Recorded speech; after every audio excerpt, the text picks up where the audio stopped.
So what's up, you guys? It's your girl Kay, and I'm back with another one. Thank you so much for joining me today. I hope you guys have all clicked on this video because you want to get to know a little bit more about me and what my life has been like in the past 6 months.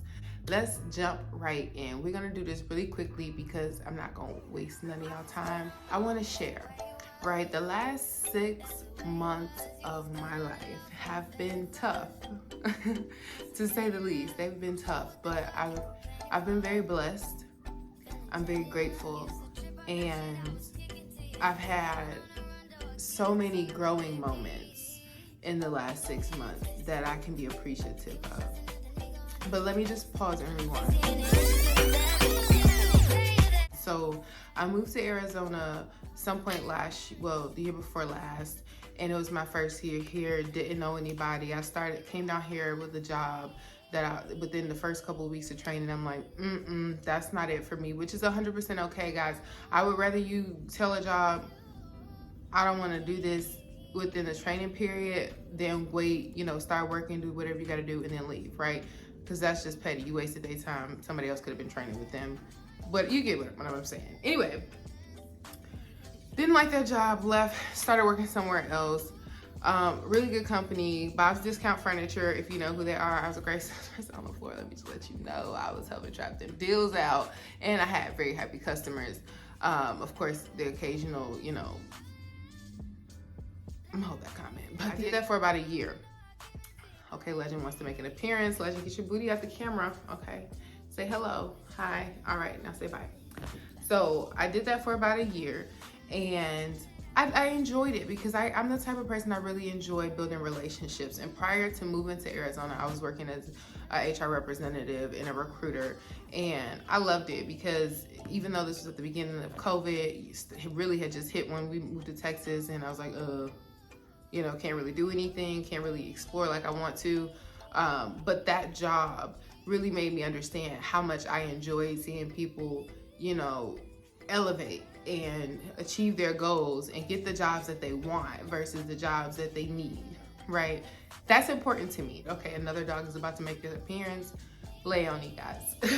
Leonie, can y'all stay on that side? I'm sorry, y'all.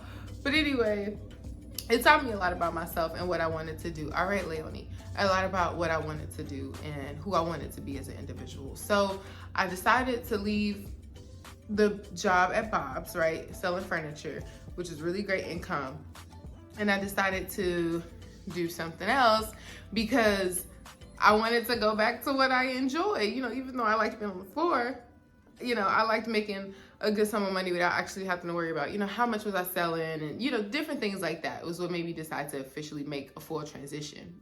Mind you, I made that transition. I worked with that company for a year. Actually, believe it or not, I did those at the same time, Bob's and that other company, but I did Bob's part-time. I worked with the other company full-time. Still 2 great experiences. Ended up leaving that job probably almost a year into being with that company, and was like, you know what? There's better things for me, better financial opportunities out there. I want to go and shoot my shot with that. And I began to apply, right? I got hired within like 2 weeks of being in the job market. Great, right? Best income I had, hands down, as far as salary positions. And I was like, okay, yeah, I'm definitely gonna keep this around for a minute.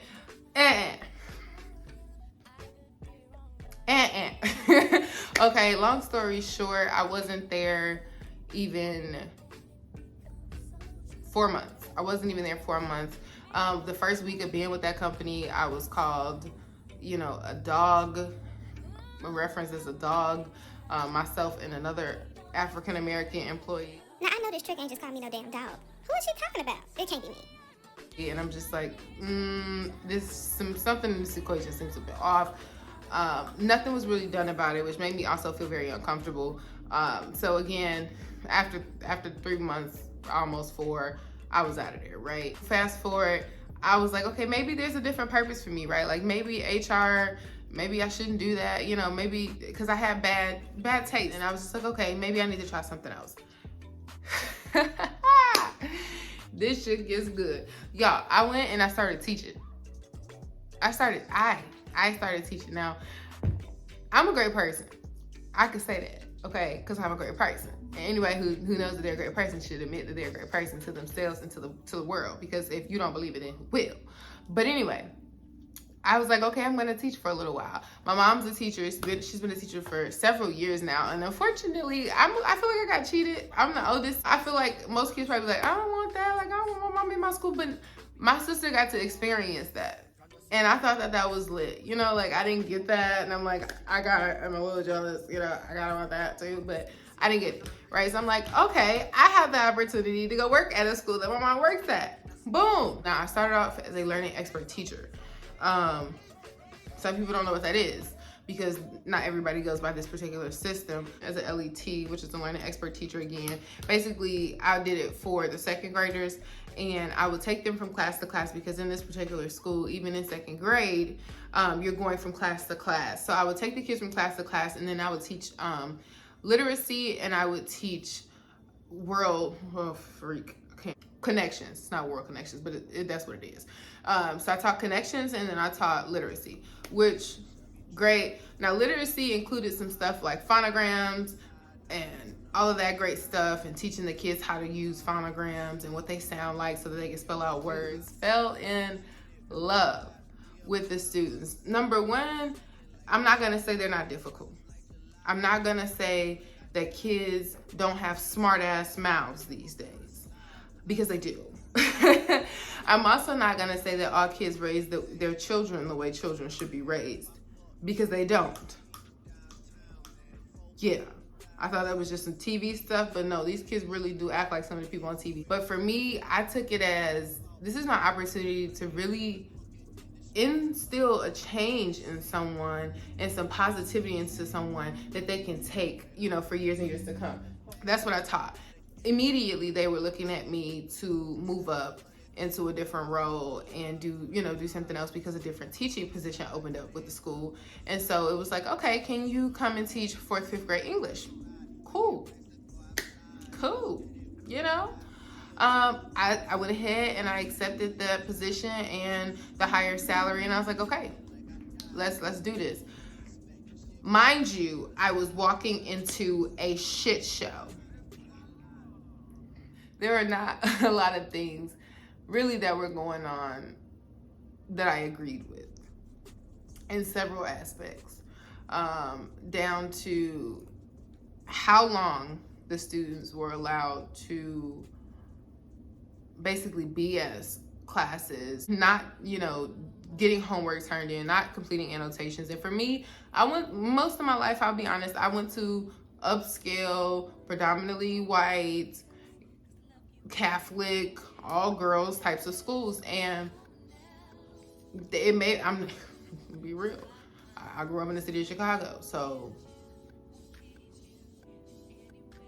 if you went to school in the city of Chicago and you went to a public school, how was your education? I'll just ask you that. Because I also did go to a public school, and it was still a pretty good public school. It was not a Michelle Clark, okay? No shade to anybody that went to Michelle Clark. No shade. Because at the same time, if you can go to Michelle Clark and have a great education if that's what you want. But you can also go to Michelle Clark and fuck off. You know what I mean? Take it as you will, but you get what I'm saying. So anyway, it was things like that I didn't agree with. I didn't agree with teachers not actually having a real break. Like, number one, I get up at 5 a.m. to grade papers. I go to sleep at like 1 a.m. because I'm grading things. Throughout the day, I'm like scarfing food down my mouth when I do get a 5-minute break, because I've been scheduled all day. And then that one free period that I have in the morning, when I first get there, I'm using it to print out and plan. So break, to me, it just didn't seem like it was a thing. And that's not something that I agree with, especially coming from a field where I got an hour break, okay? Got an hour lunch. All right. If I needed to get up, I could, things like that. You can't do that as a teacher. You really have to be in your situation, especially depending on what kind of school you work at, if that makes sense. However, let's put it like this. I left that job because of my morals. I wasn't getting paid what I was getting paid when I was in the industry that I came from, number one, because I'm new and I expect that. But also number two, sometimes you have to put your morals before you put a paycheck. Everybody has their own experience. But for me, there's certain things I'm not gonna allow someone to say to me. There are certain things that I am not going to allow someone to do to me and just get away with it, or just feel as though it's okay or that it's necessary. I'm not gonna let someone block my blessings, you know, because of the color of my skin. I'm not gonna let someone treat a child a certain, I'm not gonna do any of that. That's just me. And from my point of view, right? Everybody has their own experience. So I'm telling you from my point of view, I wasn't putting up with the shenanigans. And so I decided to walk. And y'all, it's hard working in Arizona. It is. But it's even harder being unemployed in Arizona. So that meant it was time to hustle. I finally launched my business, Greatest the Store, and I'm so excited to share it with you guys. But we won't go too in depth today, but I will insert a clip right here so y'all can just enjoy some of what I've created, because organization with a twist is what I'm into, and I really hope that it can be a benefit to one of you guys. But the moral of the story is, don't give up on your dreams. Know that there will always be challenges and obstacles, but that you got this. I love you guys. I love you so much. Peace.